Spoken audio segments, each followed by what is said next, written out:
ورحمة الله وبركاته.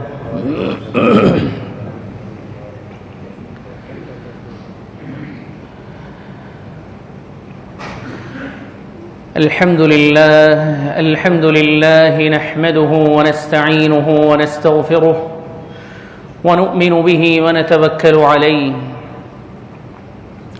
ونعوذ بالله من شرور أنفسنا ومن سيئات أعمالنا.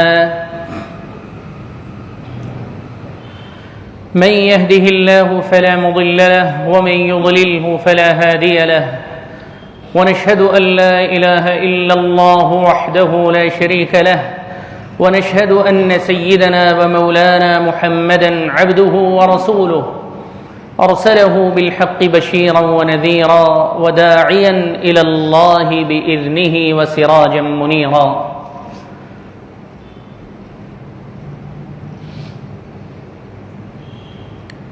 میرے نہایت ہی محترم بزرگوں اور نوجوان دوستوں اور بھائیوں،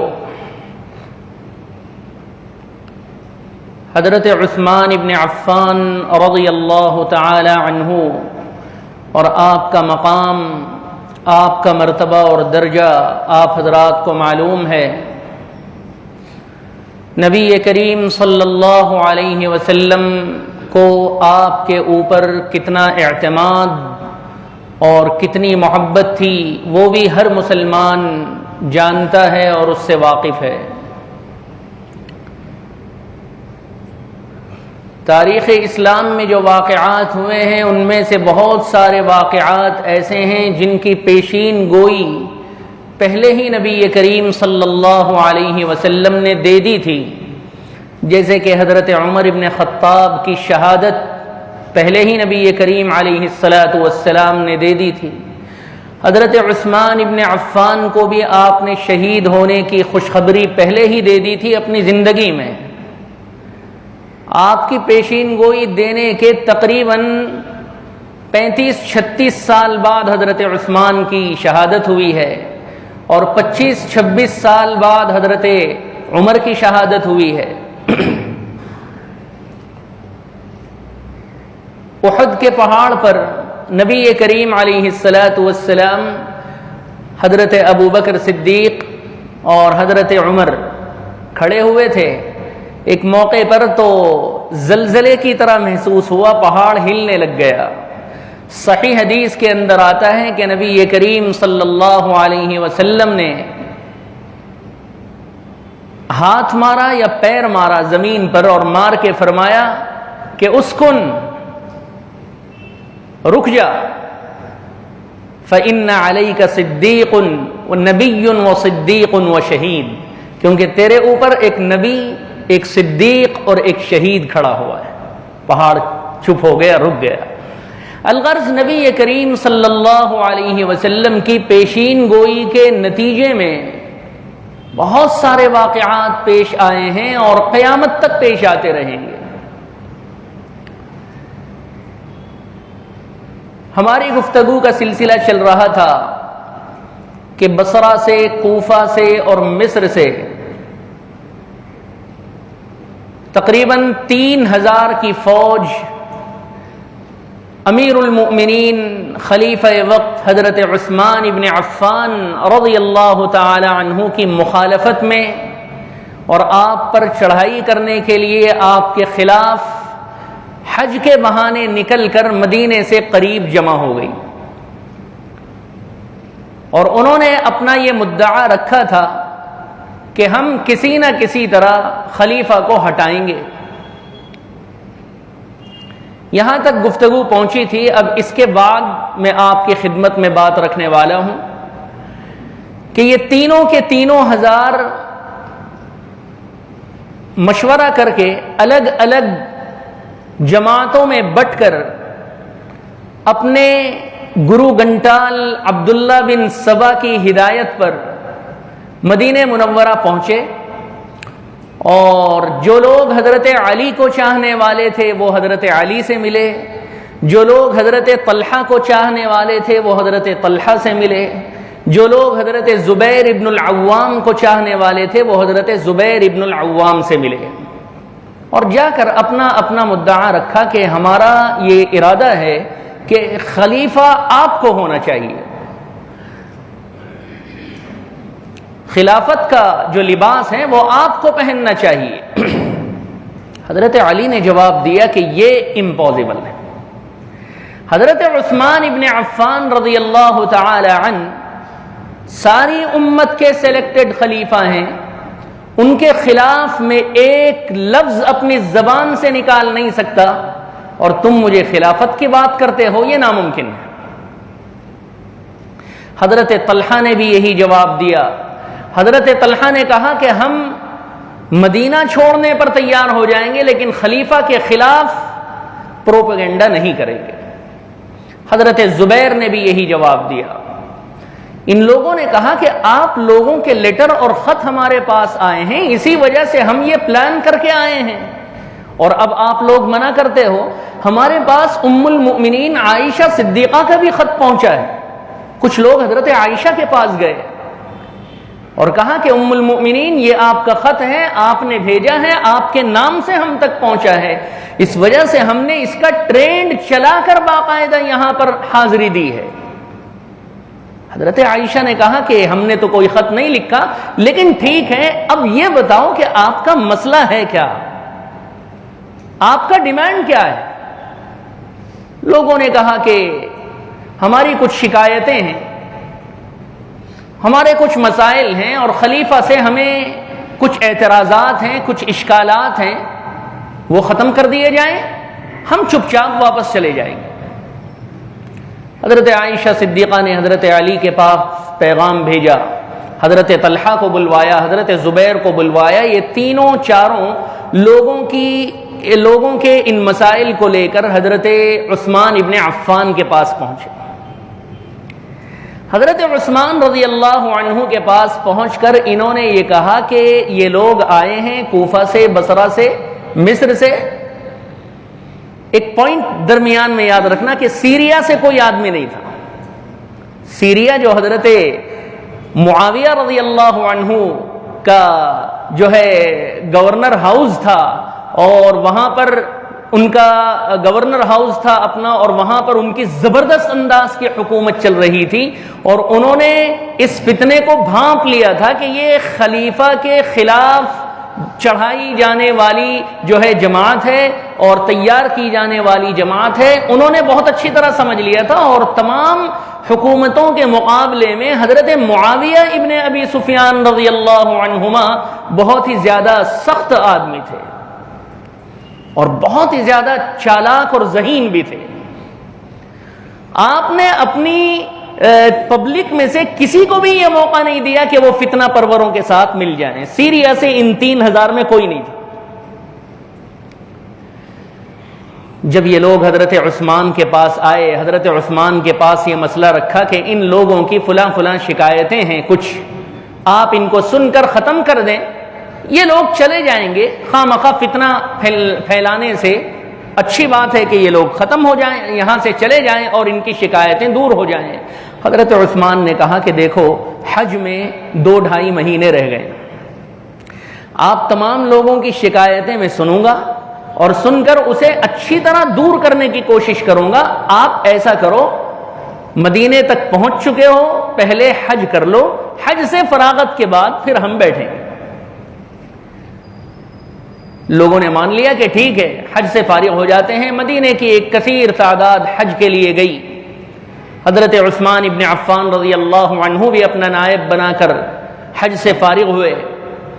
یہ 3000 لوگ جہاں پر رکے تھے، ان کا جو میٹنگ پوائنٹ تھا مدینے سے پہلے 1-2 کلومیٹر پہلے، یہ وہاں واپس گئے۔ ہونا تو یہ چاہیے تھا کہ یہ حج پر آتے وہاں سے، ان میں سے اکثر لوگ حج پر نہیں گئے، کیونکہ ان کو آگے میٹنگ طے کرنی تھی اور آگے فتنہ کیسے بڑھانا ہے وہ سوچنا تھا۔ چنانچہ اکثر لوگ ان میں کے حج پر نہیں گئے اور وہیں پر رک گئے۔ کچھ لوگ گئے گنے چنے، اور وہ جو گئے وہ بھی ایک مقصد سے گئے کہ ذرا دیکھیں خلیفہ کی کیا ایکٹیویٹیز ہوتی ہیں مکے میں، کہیں ہمارے خلاف کچھ فوج تو نہیں تیار کریں گے، کہیں ہمیں اندر کرنے کی باتیں تو نہیں کریں گے۔ اس نیت سے بھیجے گئے، وہ گئے نہیں تھے۔ حج سے فارغ ہوئے، حج سے فارغ ہونے کے بعد واپس آئے، اور واپس آنے کے بعد حضرت عثمان ابن عفان نے ان لوگوں کو طلب کیا، ہاں بھائی کیا شکایتیں ہیں؟ حضرت علی بھی موجود ہیں، حضرت طلحہ موجود ہیں، حضرت زبیر موجود ہیں، بڑے بڑے صحابہ موجود ہیں، بدری صحابہ بھی موجود ہیں، ان سب کی موجودگی میں یہ جو آنے والے فتنہ پرور تھے یہ تمام کے تمام موجود ہیں دربار میں۔ حضرت عثمان نے پوچھا کہ بتاؤ میرے خلاف کیا شکایتیں ہیں تمہیں؟ تو آپ تعجب کریں گے، چھوٹی چھوٹی چھوٹی شکایتیں، ایسی شکایتیں جن شکایات کی بیس پر کسی خلیفہ کو ڈسمس نہیں کیا جا سکتا کسی بھی قیمت پر، لیکن ان کا تو حسد تھا، ان کے دل دماغ میں ایک بات بسی ہوئی تھی کہ ہمیں خلیفہ کو پھنسانا ہے اور ہٹانا ہے۔ بگڑتی ہے جب ظالم کی نیت، کام آتی نہیں کوئی دلیل و حجت، لہذا نیت ان کی بگڑی ہوئی تھی۔ ان میں سے ایک نے کہا، جو حج پر بھی گیا ہوا تھا، واپس آیا ہوا تھا، اس نے کہا کہ آپ نے حج کے مسائل میں منی میں قصر کی نماز کیوں نہیں پڑھی، پوری کیوں پڑھی؟ تو آدمی کا پرسنل میٹر ہے اور علم کی بات ہے، یہ فقہ کی بات ہے، مسئلے مسائل سے ریگارڈنگ بات ہے، اور یہ نیا مسئلہ ہے، کوئی پرانا مسئلہ بھی نہیں۔ حضرت عثمان نے شریعت کی روشنی میں اس کا جواب دیا کہ بھائی دیکھو، میں نے قصر اس لیے نہیں کی کہ میں مسافر نہیں تھا، مکے میں میرے فلاں فلاں فلاں رشتہ دار ہیں، میری جائیدادیں ہیں، میرے مکانات ہیں، میں اسے اپنا اصلی گھر سمجھتا ہوں، وہ میرے لیے قصر کی جگہ نہیں تھی، میں نے اس لیے قصر نہیں کی۔ اور یہ حضرت عثمان کا مشہور مسئلہ ہے کہ آپ منی میں قصر نہ کرنے کی بات فرماتے تھے، دیگر علماء کا الگ مسئلہ ہے۔ یہ ان کا پرسنل میٹر تھا، اور یہ ایسا تھا کہ اس سے کسی پبلک کو کوئی نقصان ہونے کا بھی اندیشہ نہیں تھا۔ ایک نے کہا کہ آپ نے بیت المال کے پیسے میں سے فلاں اپنی بیوی کو اتنا گفٹ دیا ہے۔ حضرت نے کہا کہ بھائی میں تو خلافت اور بیت المال سے پیسے بھی نہیں لیتا، تنخواہ بھی نہیں لیتا، جتنا میرا اختیار ہے، جو میرا مال ہے۔ اور دیکھو، تمہیں معلوم ہے کہ جب میں خلیفہ بنایا گیا تھا، پورے مدینے کے اندر مجھ سے بڑا کوئی مالدار نہیں تھا، وہ سارا مال میرا ہے، جو میرا ہے میں اس میں سے اپنی کسی بیوی کو کچھ دوں تو آپ کو کیا پریشانی ہے؟ ایک نے کہا کہ آپ نے اپنے فلاں رشتہ دار کو اتنا سارا مال دیا، گفٹ دیا، حضرت نے اس کا جواب دیا۔ ایک نے کہا کہ آپ نے جو ہے فلاں موقع پر مال غنیمت میں سے اس کو اتنا زیادہ کیوں دے دیا، فلاں قبیلے کو آپ نے اتنا زیادہ مال دیا۔ حضرت نے کہا کہ مال غنیمت کا ایک حصہ خلیفہ کا ہوتا ہے، اور خلیفہ کو اس میں تصرف کرنے کا حق ہوتا ہے، میں نے اس میں سے تصرف کیا ہے، کسی اور کا مال لوٹ کر کھسوٹ کر یا مال غنیمت میں جتنا نہیں لینا چاہیے اتنا لے کر نہیں کیا۔ حضرت نے وہ جواب بھی دیا، اس کا بھی منہ بند کیا۔ آخر میں ان لوگوں میں سے بہت سے لوگوں نے کہا کہ آپ نے اپنے رشتہ داروں کو گورنریاں دے رکھی ہیں، فلاں علاقے کا گورنر آپ کا رشتہ دار ہے، اس لیے آپ نے اس کو کرسی پر بٹھا رکھا ہے، فلاں علاقے کا رشتہ دار بھی کا گورنر بھی آپ کا رشتہ دار ہے، اس کو آپ نے کرسی دے رکھی ہے۔ یہ رشتہ دار پروری کیا چیز ہے، یہ ہمیں ہضم نہیں ہو رہی ہے۔ حضرت نے فرمایا کہ ان کے نام لاؤ، 5-6 نام پیش کیے گئے کہ فلاں فلاں فلاں فلاں فلاں ہے۔ حضرت نے کہا کہ ایک کام کرو، ان سے اچھا کوئی اس علاقے میں بتا دو، میں ان کو ڈسمس کر دیتا ہوں اور پھر جن کو آپ کہو گے ان کو بٹھا دیتا ہوں۔ لوگ چپ۔ الغرض 1-2 کو حضرت عثمان نے ڈسمس بھی کیا، ان کی طلب پر اور ان کے چاہنے پر 1 یا 2 کو وہاں سے خلافت سے اپنی گورنری سے ہٹا دیا کہ آپ لوگ جو ہے گورنر مت رہو، یہ خلیفہ کا حکم ہے۔ خیر ان کی مانگ ساری پوری کر دی، اور اب ان کے پاس کچھ بچا نہیں حضرت عثمان کو کہنے کے لیے۔ حضرت علی نے ان سے کہا کہ دیکھو اب تمہاری مانگیں پوری کی جا چکی ہیں، اب خلیفہ سے تمہیں کوئی شکایت نہیں ہے، کوئی گلہ شکوہ نہیں ہے، اب جاؤ چپ چاپ اپنے اپنے مقام پر اپنے کام میں لگ جاؤ۔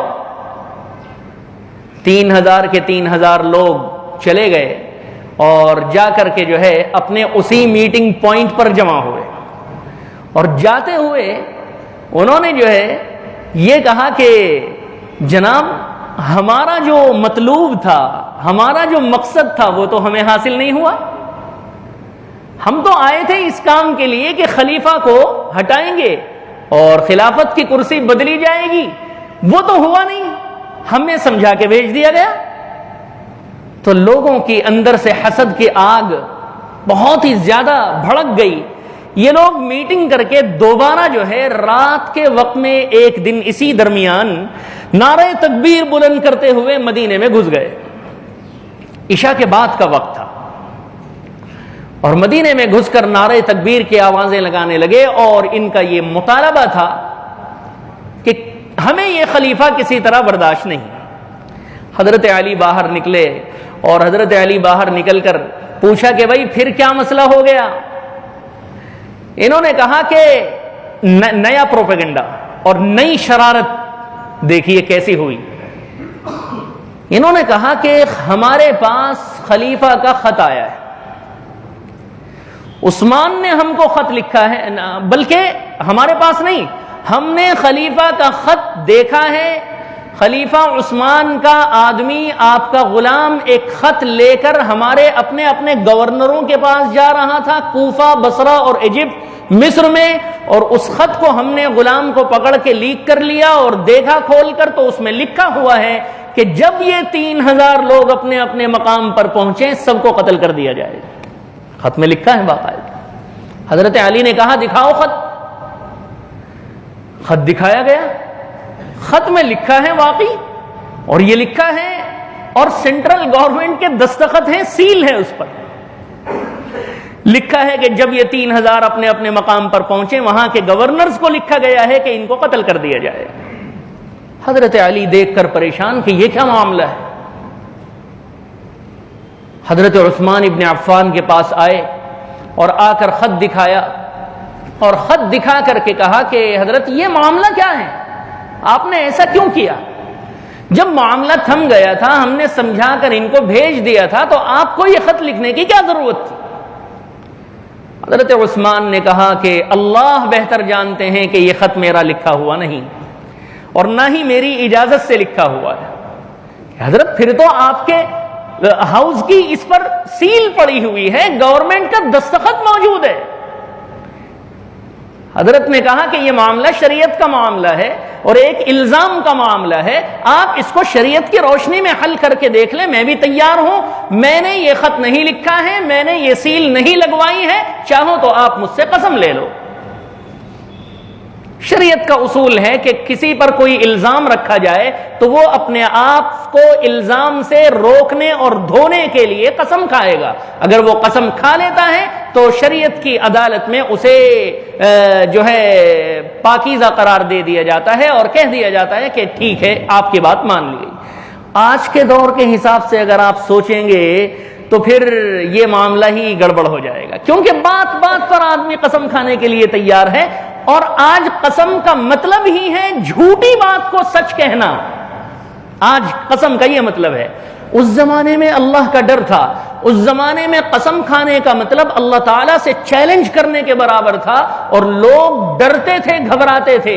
ہم جو فقہ کی اسلامک لا کی کتابیں مدرسے میں پڑھاتے ہیں وہاں پر آپ دیکھیں گے، مسئلے پڑھیں گے، سنیں گے، فتووں کے اندر دیکھیں گے کہ آدمی سے قسم دلوائی جا رہی ہے اور وہ آدمی قسم کھانے سے انکار کر دیتا ہے، کا مطلب یہ ہے کہ میں غلط ہوں۔ قسم کھانے سے جو انکار کر دے اس کا مطلب یہ ہے کہ میں اس جھوٹ پر اللہ کی قسم نہیں کھا سکتا۔ ہزاروں مسائل آپ کو کتابوں میں لکھے ہوئے ملیں گے۔ آج کا زمانہ بالکل بدل گیا۔ آج اگر کسی سے کہا کہ آپ اپنے مسئلے پر قسم کھاؤ تو وہ بولنے سے پہلے قسم کھا چکا ہوگا۔ ایسے لوگ آج پیدا ہو گئے ہیں، اور شریعت کے مسئلے میں اللہ کو لے کر، اللہ رب العزت کو درمیان میں لا کر قسم کھانے میں ان کے کانوں پر کوئی جوں نہیں رینگتی، ان کے اسلام میں کوئی فرق نہیں پڑتا، وہ پکے مسلمان کے مسلمان ہیں، جھوٹی قسم کھا کر بھی مسلمان ہیں۔ جبکہ جھوٹی قسم کھانا 7 بگیسٹ سنس، بڑے بڑے گناہوں میں سے ایک گناہ ہے جھوٹی قسم کھانا. یہ ہمارے مسلمان نہیں جانتا، اور جانتا ہے نہیں مانتا، مانتا بھی ہے عمل نہیں کرتا. یہ حال ہمارا ہو گیا. حضرت عثمان ابن عفان نے کہا چاہو تو مجھ سے قسم دلوا لو اور قسم لے لو میری، میں قسم کھانے کے لیے تیار ہوں کہ یہ خط میں نے نہیں لکھا اور نہ لکھوایا، نہ سیل میں نے لگائی نہ لگوائی. ان لوگوں نے کہا کہ عثمان اب قسم کھا لیں گے، عثمان اب قسم کھا لیں گے جھوٹی، اور بعد میں قسم کا کفارہ دے دیں گے. اس لیے اب مسئلے کا حل اور سلیوشن یہ ہے کہ کرسی چھوڑو، خلافت کا لباس اتارو. اس وقت تک ہم یہاں سے نہیں ٹلیں گے جب تک کہ اس فتنے کو اس طرح سے نہیں روکا جائے گا کہ عثمان استعفیٰ دے دے، ریزائن دے دے اور خلافت کی کرسی چھوڑے. معاملہ رہا سہا معاملہ بگڑ کر رہ گیا. حضرت عثمان نے کہا کان کھول کر سن لو، خلافت میں نے مانگی نہیں تھی، خلافت میں نے طلب نہیں کی تھی، میں اپنی مرضی سے یہاں کرسی پر نہیں بٹھایا گیا تھا، مجھے بٹھایا گیا ہے اللہ کی جانب سے. اور اللہ رب العزت نے جو لباس مجھے پہنایا ہے وہ میں تم لوگوں کی شرارت اور حسد کی وجہ سے نہیں اتاروں گا جب تک کہ میری گردن اس تن سے جدا نہ کر دی جائے، یا یہ ہے کہ مجھے اللہ رب العزت اس کرسی سے نہ اتار دیں. اس وقت تک میں یہ خلافت کا لباس اتارنے والا نہیں ہوں. تم سے جو ہو وہ کر لو، چاہے میری جان چلی جائے. حضرت عثمان بھی ڈٹ گئے، کیونکہ ساری بنیاد حسد پر، جھوٹ پر، پروپیگنڈے پر، سیاست پر، گندی سیاست پر رکھی گئی تھی. حضرت عثمان سمجھ گئے تھے معاملہ. وہ اس لیے امت کی باغ ڈور کو کیسے فری چھوڑ دیں، اپنی جگہ اٹل ہو گئے. وہ لوگ بھی ضد میں آ گئے اور انہوں نے کہا کہ معاملہ ایسے نہیں ہوگا جب تک کہ انگلی کو ٹیڑھا نہیں کیا جائے گا. عثمان ایسے نہیں مانیں گے. اب دو ہی راستے ہیں، یا تو یہ ہے کہ عثمان کو قید کر دو یا پھر قتل کر دو. اس کے علاوہ ہمارے پاس کوئی راستہ نہیں. حضرت عثمان نے دیکھا کہ معاملات بگڑ رہے ہیں، آپ نے فوراً اپنا میسنجر کوفہ بھیجا، اور کوفہ کے جو گورنر تھے، وہاں کی جو فوج تھی مضبوط تھی، وہاں بھیجا اور یہ کہلا کر، یہ لکھ کر بھیجا کہ یہاں مدینے میں جو دارالحکومت ہے، مرکز ہے، حالات خراب ہیں، فوراً وہاں سے فوج بھیجی جائے اور ان لوگوں کا مقابلہ کیا جائے. کسی طرح وہ میسنجر اور اس کا وہ خط لیک ہو گیا کہ یا کسی نے انفارمیشن کر دی یا کیا ہو گیا پتہ نہیں. ان لوگوں کو پتہ چل گیا کہ عثمان وہاں سے فوج منگا رہے ہیں. اب یہ پہلے سے بھی زیادہ الرٹ ہو گئے اور انہوں نے اعلان کروا دیا مدینے میں کہ جتنا جلد ہو سکے خلیفہ کو اتارو یا قتل کرو. اگر کوفہ سے فوج آ گئی ہمیں بھون دے گی، ہماری بوٹی بوٹی کر دے گی. کوفہ سے اگر فوج آ گئی، جب تک کوفہ سے مدینہ فوج نہیں پہنچ جاتی ہماری مخالفت میں، اس سے پہلے یا تو عثمان کا کام تمام کر دو یا پھر کچھ بہترین والا فیصلہ لو. انہوں نے جلدی کرنی شروع کر دی. ادھر کوفہ سے فوج چل پڑی اور ادھر یہ پوری طرح سے مسلح حضرت عثمان ابن عفان رضی اللہ عنہ کو قتل کرنے کے یا حضرت عثمان کو روکنے اور قید کرنے کے در پہ ہو گئے. اور انہوں نے اب سٹیپ بائی سٹیپ حضرت عثمان رضی اللہ عنہ کو روکنا اور جو ہے بالکل قید کرنا شروع کیا. کیسے؟ سب سے پہلے انہوں نے حضرت عثمان سے کہا کہ آپ مسجد نبوی میں نماز نہیں پڑھاؤ گے. خلیفہ جو ہوتے تھے وہی مسجد نبوی میں نماز بھی پڑھاتے تھے. آپ امامت نہیں کرو گے. پہلے تو لوگوں کو روکا کہ چلو یہاں نماز نہیں ہوگی، اپنے اپنے گھروں میں پڑھو. پھر حضرت عثمان کو روکا کہ آپ نماز پڑھانے نہیں آؤ گے. اس کے بعد حضرت عثمان رضی اللہ عنہ اپنے گھر میں نظر بند ہو گئے اور گھر ہی میں اپنی نمازیں ادا فرمانے لگے. پھر ایک کام انہوں نے اور کیا، وہ میں آخر میں بتاؤں گا. اس سے پہلے ایک ضروری نوٹ اور پوائنٹ آپ کو بتانا چاہتا ہوں کہ بدقسمتی سے مدینے کے اندر کے بعض بڑے بڑے صحابہ حضرت عثمان رضی اللہ عنہ سے واقعی میں ناراض تھے. ان کو شکایت تھی حضرت عثمان سے. کیوں شکایت تھی؟ کہ جس طرح یہ عبداللہ بن سبا امت کا سب سے خطرناک آدمی اور سب سے بڑا گیمبلر ہے نا، اس طرح سے ایک اور بہت ہی لعین ملعون خطرناک غلیظ ترین شخص تھا جس کا نام ہے مروان ابن الحکم. اور سوء اتفاق سے یہ حضرت عثمان رضی اللہ عنہ کا سگا چچا زاد بھائی ہے، کزن ہے. یہ اتنا زیادہ خراب مائنڈ اور دماغ کا آدمی تھا اور ایسا زیادہ پولیٹیکل شخص تھا، گندی پالیٹکس کرنے والا. رسول اکرم صلی اللہ علیہ وسلم کے زمانے ہی میں اس کا باپ حکم اور یہ مروان مدینے آنا چاہ رہے تھے. نبی کریم صلی اللہ علیہ وسلم نے انہیں کہا کہ تم مدینے میں نہیں رہ سکتے. حضور نے ان کو نکالا ہوا تھا. حضرت ابو بکر صدیق کا دور آیا، یہ مدینے میں آنا چاہے، حضرت ابو بکر نے ان کو نکالا کہ تم آ نہیں سکتے، یعنی ویزا نہیں دیا مدینے کا. حضرت عمر ابن خطاب کے زمانے میں آنا چاہا انہوں نے، حضرت عمر نے ویزا نہیں دیا، حضرت عمر نے اجازت نہیں دی کہ تم نہیں آ سکتے. لیکن اتفاق سے حضرت عثمان ابن عفان کے زمانے میں جب انہوں نے آنا چاہا تو حضرت عثمان ابن عفان نے ان کو آنے کی اجازت دے دی اور کہا کہ ٹھیک ہے آپ مدینے میں رہ سکتے ہو. اور اس سے زیادہ برا یہ ہوا کہ وہ آنے کے بعد اس مروان بن حکم کو حضرت عثمان نے اپنا نائب اور اپنا پی اے، اپنا وزیر بنا لیا. یہاں پر معاملہ بگڑ گیا، اپنا پی اے بنا لیا. اور آپ کو معلوم ہے کہ جب پی اے ہوتا ہے کسی کا تو وہ اپنے بڑے سے جو چاہے کروا سکتا ہے، بلکہ حقیقت میں اسی کا سب کچھ ہوتا ہے، وہ تو بس دستخط کے لیے ہوتا ہے. بڑا آدمی، اس کو پی اے بنا لیا گیا اور 3 4 5 سال کے عرصے میں اس نے جو ہے بڑے بڑے صحابہ کی سنوائی حضرت عثمان کے دربار میں ہونے نہیں دی تھی. بڑے بڑے صحابہ کی کوئی شکایت ہوتی، کوئی بات ہوتی، کوئی مسئلہ ہوتا، حضرت عثمان سے اسے حل کروانا ہوتا، یہ نہیں پہنچاتا تھا حضرت عثمان تک اور روک دیتا تھا، فائل بند کر دیتا تھا. اس وجہ سے بعض بڑے بڑے صحابہ بھی حضرت عثمان سے اس بات کو لے کر ناراض تھے کہ ایسے آدمی کو آپ نے اپنا پی اے بنا رکھا ہے. ان میں بڑے بڑے صحابہ ہیں، اس وقت ان کا نام لینا مناسب نہیں.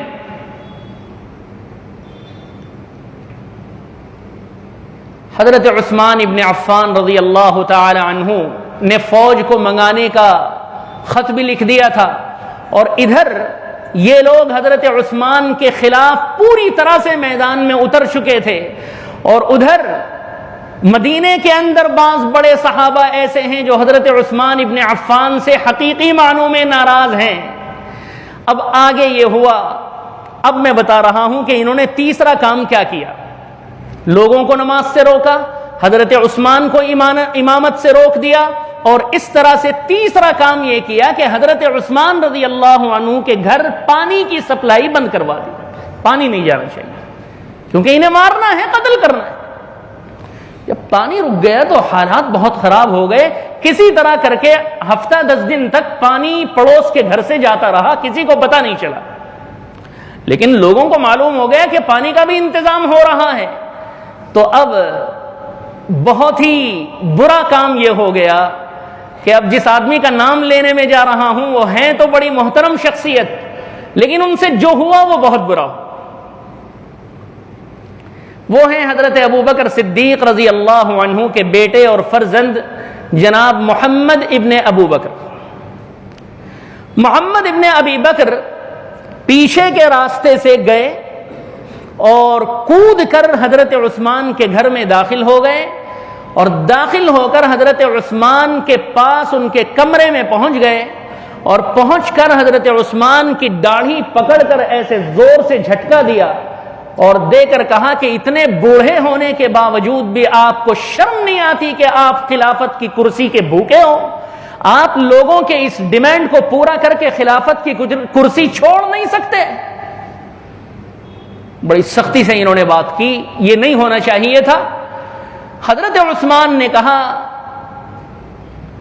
کہ ارے ظالم، اگر اس جگہ تمہارا باپ بھی ہوتا ابو بکر، وہ میری عزت کرتا، اور تمہیں معلوم ہے اے محمد کہ نبی کریم صلی اللہ علیہ وسلم کے ساتھ میری کیسی رشتہ داری ہے، نبی کریم نے میرے مقام اور مرتبے کو کیسے اجاگر کیا ہے، کیا تم نہیں جانتے کہ جن 10 لوگوں کو جنت کی خوشخبری دنیا میں دی گئی ہے ان میں سے ایک تمہارا باپ بھی ہے اور میں بھی ہوں؟ اگر یہ حالت اور یہ سچویشن تمہارے باپ کی نظروں کے سامنے ہوتا تو تمہارا باپ بھی میری عزت کرتا، میری بات مانتا۔ یہ سن کر ان کو غیرت آ گئی۔ محمد ابن ابو بکر نے ان کی داڑھی چھوڑ دی اور چھوڑ کر چپ چاپ گھر سے باہر نکل گئے۔ جانے کے بعد انہوں نے کیا کہا کیا نہیں واللہ عالم، جب باہر کے لوگوں کو پتا چلا کہ کچھ ہوا نہیں، اور ہمارا اندازہ یہ تھا کہ یہ مار کے آئے گا یا کچھ بھی کر کے آئے گا، لیکن اس نے کچھ نہیں کیا، تو اور زیادہ آگ بھڑک گئی باہر کے لوگوں میں، جو حاسدین اور جو شریر اور فتنہ ور باہر کھڑے ہوئے تھے۔ انہوں نے کسی طرح اندر گھسنا چاہا۔ دروازے پر حضرت علی نے اپنے دونوں جوان بیٹوں کو، حضرت حسن اور حضرت حسین رضی اللہ عنہما کو کھڑا کر دیا تھا۔ وہ بڑے زبردست لعین شہین تھے، قریشی تھے، نبی کریم کے نواسے تھے، آخر ان کا ایک سٹیٹس تھا۔ وہ دروازے پر کھڑے کر دیے گئے حضرت عثمان کے، حضرت علی کی طرف سے، کہ اندر کوئی گھسنے نہ پائے۔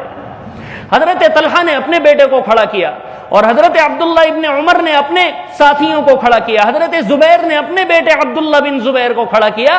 یہ 5 6 8 10 نوجوان پورا پہرا دیے ہوئے تھے حضرت عثمان کے گھر کا کہ کوئی اندر گھسنے نہ پائے۔ لیکن افسوس کہ تقریباً 7 یا 8 لوگ موقع پا کر پیچھے کے حصے سے دیوار کو پھلانگ کر جہاں سے کچھ گھنٹوں پہلے محمد ابن ابو بکر داخل ہوئے تھے، داخل ہو گئے، اور حضرت عثمان ابن عفان رضی اللہ عنہ کے اندر کمرے تک پہنچ گئے، اور باہر کی سیکیورٹی کو خبر بھی نہیں کہ اندر دشمن پہنچ چکا ہے۔ اندر پہنچ گئے، اور پہنچ کر انہوں نے سب سے پہلے جو حضرت عثمان ابن عفان پر تلوار چلائی، ان کی بیوی حضرت نائلہ رضی اللہ عنہا نے ڈیفنس کیا، اپنا پروٹیکشن کیا حضرت عثمان کا۔ اس میں ان کا ہاتھ کٹ کر نیچے گر گیا، حضرت عثمان کو کچھ نہیں ہوا۔ پھر اس ملعون نے دوسری تلوار چلائی جس سے حضرت عثمان ابن عفان رضی اللہ عنہ شہید ہو گئے، اور آپ کی گردن کٹ کر الگ ہو گئی۔ انا للہ و انا الیہ راجعون۔ حضرت عثمان کی شہادت ہوئی۔ حضرت عثمان کے اندر 2 غلام اور تھے، انہوں نے ان 7 8 میں سے 2 کو مارا بھی، قتل بھی کیا، لیکن اس سے پہلے یہ لوگ کود کر گئے تھے، لیکن نکلے باہر دروازے سے۔ دروازہ تو اندر سے بند تھا۔ جب یہ لوگ باہر دروازے سے نکلے تو باہر سیکیورٹی کو پتہ چل رہا ہے کہ یہ لوگ اندر گئے ہوئے تھے، خدایا یہ کہاں سے گئے؟ لیکن دیر ہو چکی تھی، بہت دیر ہو چکی تھی، اور گھٹنا گھٹ چکی تھی۔ اب جب اندر دیکھا تو حضرت عثمان ابن عفان شہید پڑے ہوئے ہیں، اور ان کی زوجہ محترمہ حضرت نائلہ جو ہے زخمی حالت میں پڑی ہوئی تڑپ رہی ہیں، جن کا ہاتھ تن سے جدا ہو چکا ہے، اور حضرت عثمان شہید ہو چکے ہیں۔ اب اس وقت یہ معاملہ پیش آ چکا تھا جو تاریخ کا سب سے پہلا اور سب سے بڑا فتنہ تھا۔ حضرت عثمان ابن عفان رضی اللہ تعالی عنہ کی شہادت جیسے ہی ہوئی، ان لوگوں کو اپنا مقصد حاصل ہو گیا کہ ہم نے اب کام پورا کر لیا۔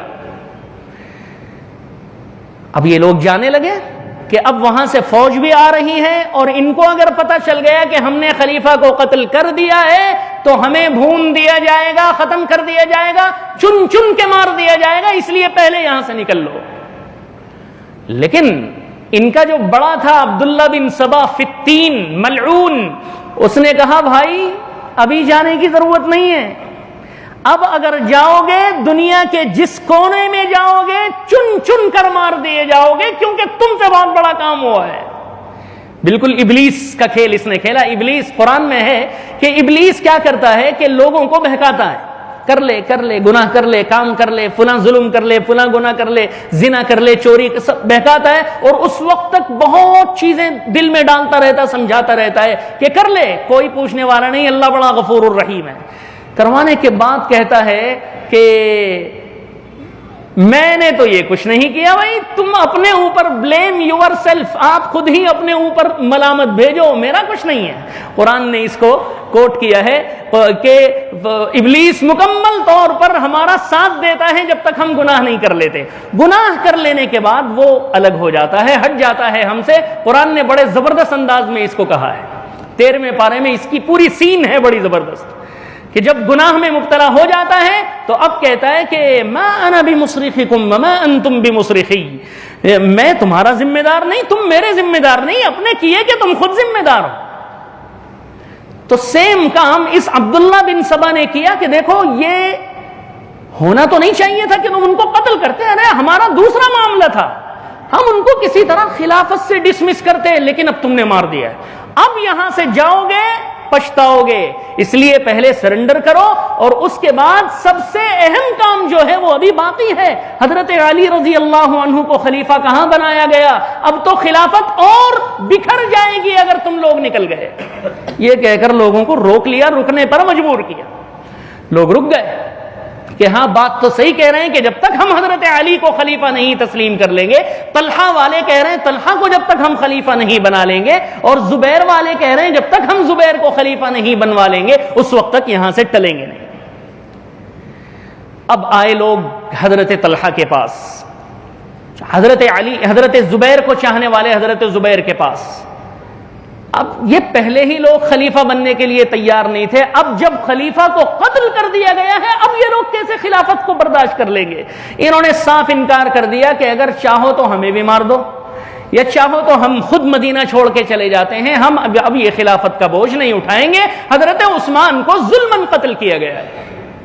حضرت علی کے پاس آئے، حضرت علی رضی اللہ عنہ نے کہا کہ میں خلافت کو ابھی قبول نہیں کر سکتا جب تک کہ یہ معاملہ سنبھل نہ جائے، سدھر نہ جائے۔ حضرت علی نے سوچا کہ اگر میں بھی یہ کہہ دوں، صاف انکار کر دوں، تو نہ جانے ان ظالموں میں سے کون مدینے کی باغ ڈور سنبھال کر امت کا بیڑا غرق کرے گا۔ حضرت علی کو اللہ تبارک و تعالی نے یہ الہام کیا غیب سے کہ کچھ شرطیں رکھ کر امت کو سنبھالنے کا۔ دیکھو حضرت علی نے کہا کہ جب تک بدری صحابہ اور جب تک مدینے کے صحابہ اور جب تک مدینے کی پوری کمیونٹی مجھے خلیفہ ماننے کے لیے تیار نہیں ہوگی، میں محض تمہارے مطالبے پر خلافت قبول کرنے کے لیے تیار نہیں۔ اب یہ لوگ بھاگے بھاگے گئے مدینے کے ان صحابہ کے پاس جو لوگ بھی خلافت کے درمیان آ سکتے تھے، ان سب کو یہ لوگ پکڑ کے لائے۔ یہ لوگ جو ہے پوری طرح سے چھائے ہوئے تھے پورے مدینے پر، ایک طرح سے ہائی جیک کر رکھا تھا انہوں نے مدینے کو۔ بدری بڑے بڑے بزرگ صحابہ جو بدر کی لڑائی میں حضور اکرم کے ساتھ تھے وہ بھی آئے مجبوراً، تقریباً 200-150 لوگ تھے جو بدر میں شریک ہونے والے صحابہ زندہ تھے اس وقت۔ احد کے صحابہ، بڑے بڑے صحابہ جو مدینے کا ایک طرح سے یوں سمجھیے کہ ایک مغز تھا، کریم تھا مدینے کا، ان سب کو لے آئے اور سب کو جو ہے راضی کیا اس بات پر کہ حضرت علی کی خلافت پر سائن کرو اور ان کی خلافت پر بیعت کرو۔ ان سب نے، بعض نے مجبوراً، بعض نے زبردستی اور بعض نے کسی اور انداز سے کہا کہ ٹھیک ہے ہم خلیفہ تسلیم کرتے ہیں۔ پھر بھی 20-25 ایسے بزرگ تھے صحابہ میں جنہوں نے کہا کہ علی ہماری طرف سے آپ کو کوئی فکر کرنے کی ضرورت نہیں ہے، لیکن ہم ابھی بیعت نہیں کریں گے، کیونکہ یہ خلافت اسلامی اعتبار سے صحیح بھی ہے یا نہیں ہم نہیں دیکھ سکتے۔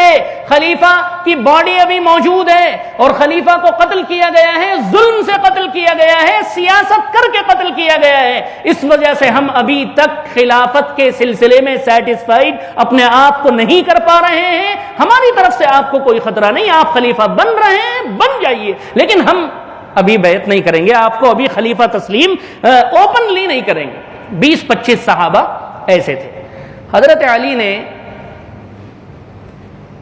باغ ڈور کو سنبھال لیا اور کہا کہ ٹھیک ہے، پہلے اس فتنے کو روکیں گے اور کسی طرح ان لوگوں کو یہاں سے الگ کریں گے، مدینے کے اندر پہلے پیس اور امن لانے کی کوشش کریں گے، اس کے بعد ایک مسئلے سے نمٹیں گے۔ حضرت عثمان کے جو قاتلین ہیں ان سے بھی نمٹیں گے، حضرت عثمان رضی اللہ عنہ کے جو مخالفین ہیں ان کو بھی ٹھیک کرنے کی کوشش کریں گے۔ اور حضرت علی رضی اللہ عنہ نے اب خلافت کے بعد سب سے پہلا کام جو کیا وہ یہ کیا کہ تمام آس پاس کے گورنروں کو ڈسمس کر دیا جن کو حضرت عثمان نے گورنری دے رکھی تھی۔ یہ کام ہوا، لیکن اس کا بہت بڑا ری ایکشن ہوا، جو ری ایکشن جا کے رکا ہے حضرت حسین رضی اللہ عنہ کی شہادت پر۔ انشاءاللہ العزیز آگے حضرت علی رضی اللہ عنہ کا قدم اور پھر آپس کے ادھر کے گورنروں کا جو ری ایکشن تھا وہ اگلے جمعوں میں بیان کرنے کی کوشش کروں گا۔ وآخر دعوانا ان الحمد للہ رب العالمین۔